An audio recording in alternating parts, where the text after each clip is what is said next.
മഹാലക്ഷ്മി സീരിയലിൻ്റെ പുതിയൊരു എപ്പിസോഡിലോട്ട് എല്ലാവർക്കും സ്വാഗതം. അങ്ങനെ കണ്ണനും മഹിയുമാണെങ്കിൽ അനന്തുവിൻ്റെയും ലേഖയുടെയും വീട്ടിലോട്ട് വരുന്നുണ്ട്. എന്നിട്ട് ആ സന്തോഷ വാർത്ത എല്ലാവരുടെയും മുന്നിൽ വെച്ച് കണ്ണൻ പറയുന്നുണ്ട്. എന്താണെങ്കിലും മഹി ഒരമ്മയാകാൻ പോവുകയാണെന്നുള്ള സന്തോഷ വാർത്ത കേട്ട് ലേഖയ്ക്കും അനന്തുവിനും സന്തോഷമാവുന്നു. തനിക്ക് സാധിക്കാത്ത കാര്യങ്ങൾ മഹിക്ക് സാധിക്കുന്നത് കണ്ട് ലേഖ വളരെയേറെ സന്തോഷിക്കുന്നുണ്ട്. അങ്ങനെ ലേഖയാണെങ്കിൽ മഹിയെ കെട്ടിപ്പിടിച്ചുകൊണ്ട് തന്നെ ആ സന്തോഷം പങ്കുവയ്ക്കുന്നു. ഇതെനിക്ക് വിശ്വസിക്കാൻ പറ്റുന്നില്ല കണ്ണേട്ടാ എന്ന് പറഞ്ഞുകൊണ്ട് തന്നെ മഹിയെ കെട്ടിപ്പിടിച്ചുകൊണ്ട് ലേഖ സംസാരിക്കുകയാണ്. അപ്പോൾ കണ്ണൻ പറയുന്നുണ്ട്, എന്താണെങ്കിലും വിശ്വസിച്ചേ പറ്റുള്ളൂ, ഞാനിതൊട്ടും പ്രതീക്ഷിച്ചിരുന്നല്ല. പക്ഷേ ദൈവം എല്ലാം എളുപ്പം എല്ലാവർക്കും തരാൻ ഉദ്ദേശിച്ചിട്ടുണ്ടെങ്കിൽ അത് തരിക തന്നെ ചെയ്യുമെന്നെല്ലാം കണ്ണനാണെങ്കിൽ പറയുന്നുണ്ട്. എനിക്കൊരു മണ്ഡലമാസത്തിലാണ് എല്ലാം നഷ്ടപ്പെട്ടത്. ആ മാസത്തിൽ തന്നെ എനിക്ക് അതെല്ലാം ദൈവം തിരിച്ചു തന്നു. ആദ്യം എനിക്ക് മഹിയെ തന്നു, പിന്നെ എനിക്കൊരു കുഞ്ഞിനെയും തന്നു, ഇപ്പോൾ എന്നെ അനുഗ്രഹിച്ചിരിക്കുകയാണ്. ഞാനാണ് ഈ ലോകത്തെ ഏറ്റവും വലിയ ഭാഗ്യവാനെന്ന് പറഞ്ഞുകൊണ്ട് മഹിയെ കെട്ടിപ്പിടിച്ച് നിൽക്കുകയാണ് കണ്ണൻ. ഈ സന്തോഷം നമുക്കൊന്ന് പങ്കിടണ്ടേ എന്നെല്ലാം പറഞ്ഞുകൊണ്ട് തന്നെ എല്ലാവരും അകത്തോട്ട് കയറുന്നു.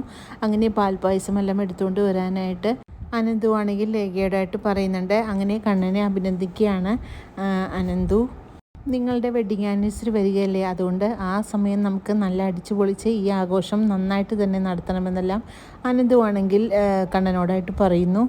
പിന്നീട് മാർക്കോ ആണെങ്കിൽ അവിടെ നിന്ന് പോകുകയാണ്. എനിക്ക് അത്യാവശ്യമായിട്ട് ഒരാളെ കാണണമെന്ന് പറഞ്ഞുകൊണ്ട് തന്നെ ആ മുത്തശ്ശിയുടെ അടുക്കലെത്തുന്നുണ്ട്. എന്നിട്ട് മുത്തശ്ശിയോടായിട്ട് മഹി അമ്മയാകാൻ പോകുന്ന കാര്യമെല്ലാം മാർക്കോ പറയുമ്പോഴേക്കും അമ്മ പറയുന്നുണ്ട്, ആ ഒരു കാർത്തിക നാളിലാണ് ആ മോൾക്ക് ഒരു കുഞ്ഞുണ്ടാവുമെന്ന് ഞാൻ പറഞ്ഞത്, അത് അതേപോലെ സംഭവിച്ചു എന്നെല്ലാം അമ്മ പറയുമ്പോൾ ആ കാർത്തിക നാളിൽ തന്നെയായിരിക്കും ആ കുഞ്ഞ് ജനിക്കാൻ പോകുന്നതെന്നും അമ്മ പറയുന്നുണ്ട്. ആ കുഞ്ഞ് അവരുടെ ജീവിതത്തിൽ ഏറ്റവും ഉയർച്ച കൊണ്ടുവരുന്ന കുഞ്ഞായിരിക്കും.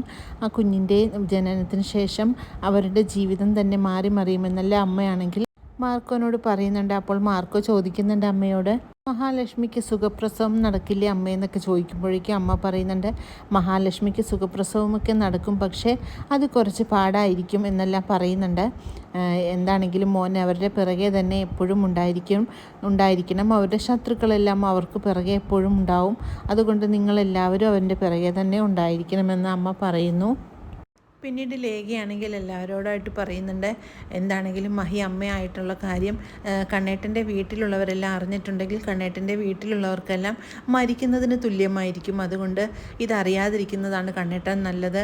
അതുവരെ മഹി ഇവിടെ നിൽക്കട്ടെ, പ്രസവം കഴിഞ്ഞിട്ട് നമുക്ക് അങ്ങോട്ട് പോകാം, അല്ലെങ്കിൽ എന്തെങ്കിലും ആപത്ത് സംഭവിക്കുമെന്നല്ല ഓർത്ത് എനിക്ക് വളരെ പേടിയുണ്ടെന്നെല്ലാം ലേഖ പറയുന്നത് കേൾക്കുമ്പോഴേക്കും കണ്ണനും മഹിക്കുമാണെങ്കിൽ ആകെ ഒരു ഭയം വരുന്നുണ്ട്.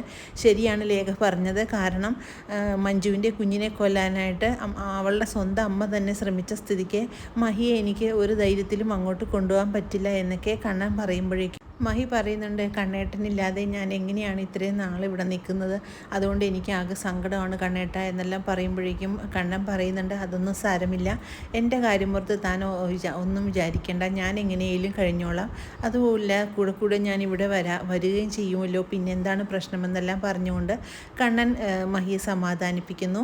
പിന്നീട് കണ്ണൻ കമലേശ്വരത്തോട്ട് വരികയാണ്. അനന്തുവിൻ്റെ വീട്ടിൽ മഹിയെ ആക്കിയിട്ട് തന്നെയാണ് കണ്ണൻ ഇങ്ങോട്ട് വരുന്നത്. കാരണം ഇവിടെ കൊണ്ടുവന്നു കഴിഞ്ഞാൽ മഹിയുടെ ഓരോ ചലനങ്ങളും അമ്മ എല്ലാം കണ്ടുപിടിക്കുമെന്ന് കണ്ണൻ അറിയാവുന്നതുകൊണ്ട് അവിടെ തന്നെ നിർത്തിയിട്ടാണ് വന്നിരിക്കുന്നത്. അങ്ങനെ കണ്ണൻ തനിയെ കയറി വരുന്നത് കണ്ട് ദുർഗ ചോദിക്കുന്നുണ്ട്, എന്താടാ നിൻ്റെ ഭാര്യ എവിടെ പോയി, അവളെപ്പോഴും നിൻ്റെ ഭാര്യ പോലെ പിറകെ ഉള്ളതാണല്ലോ, ഇന്ന് എന്ത് പറ്റിയെന്ന് ചോദിക്കുമ്പോഴേക്കും അവൾക്കാണെങ്കിൽ അനന്തുവിൻ്റെ വീട്ടിൽ കുറച്ച് ദിവസം നിൽക്കണമെന്ന് പറഞ്ഞു, അതുകൊണ്ട് ഞാൻ അവിടെ നിർത്തിയിട്ട് വന്നിരിക്കുകയാണെന്നെല്ലാം പറയുന്നുണ്ട് കണ്ണൻ. അതെന്താണ് ഇപ്പോൾ അവൾക്ക് അങ്ങനെ ഒരു പുതിയ തോന്നാനെന്നും ദുർഗ ചോദിക്കുമ്പോഴേക്കും എന്താണെങ്കിലും എവിടെയെങ്കിലും നിൽക്കേണ്ടേ 2-3 ദിവസം, കാരണം സ്വന്തം വീട്ടിൽ പോയി നിന്നാലും അവിടെയും സ്വസ്ഥതയില്ല, അപ്പോൾ അയാൾക്ക് സ്വസ്ഥതയുള്ള സ്ഥലത്ത് നിൽക്കട്ടെ എന്ന് വിചാരിച്ചുകൊണ്ട് ഞാൻ അനന്തുവിൻ്റെ വീട്ടിൽ നിർത്തിയതെന്നെല്ലാം കണ്ണൻ പറയുന്നത് കേൾക്കുമ്പോഴേക്കും ദുർഗയ്ക്ക് ചെറിയൊരു സംശയം വരുന്നുണ്ട്.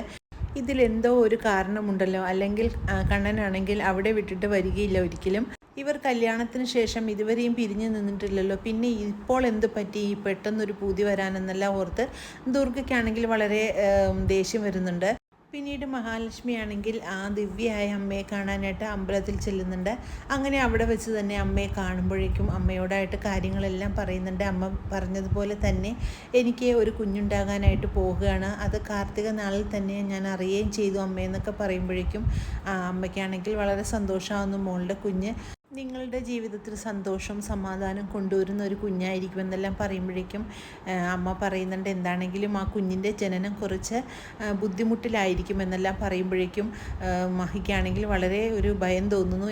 എന്താ പറ്റിയ അമ്മയെന്നൊക്കെ ചോദിക്കുമ്പോഴേക്കും മോൾക്ക് ചുറ്റും ശത്രുക്കളല്ലേ, ആ ശത്രുക്കൾ തന്നെ മോളെയും കുഞ്ഞിനെയും ഇല്ലാതാക്കാനായിട്ടുള്ള ശ്രമം നടത്തും, അതുകൊണ്ട് മോൾ വളരെയേറെ സൂക്ഷിക്കണമെന്നല്ല അമ്മ പറയുന്നത് കേട്ട് മഹി ആകെ ഭയപ്പെടുന്നുണ്ട്. അങ്ങനെ വരാനിരിക്കുന്ന വളരെ ത്രില്ലിംഗ് ആയിട്ടുള്ള ഒരു എപ്പിസോഡുകൾക്കായിട്ട് നമുക്ക് കാത്തിരിക്കാം. ഈ റിവ്യൂ ഇഷ്ടമാകുകയാണെങ്കിൽ ലൈക്കും ഷെയർ സബ്സ്ക്രൈബും ചെയ്ത് സപ്പോർട്ട് ചെയ്യണേ.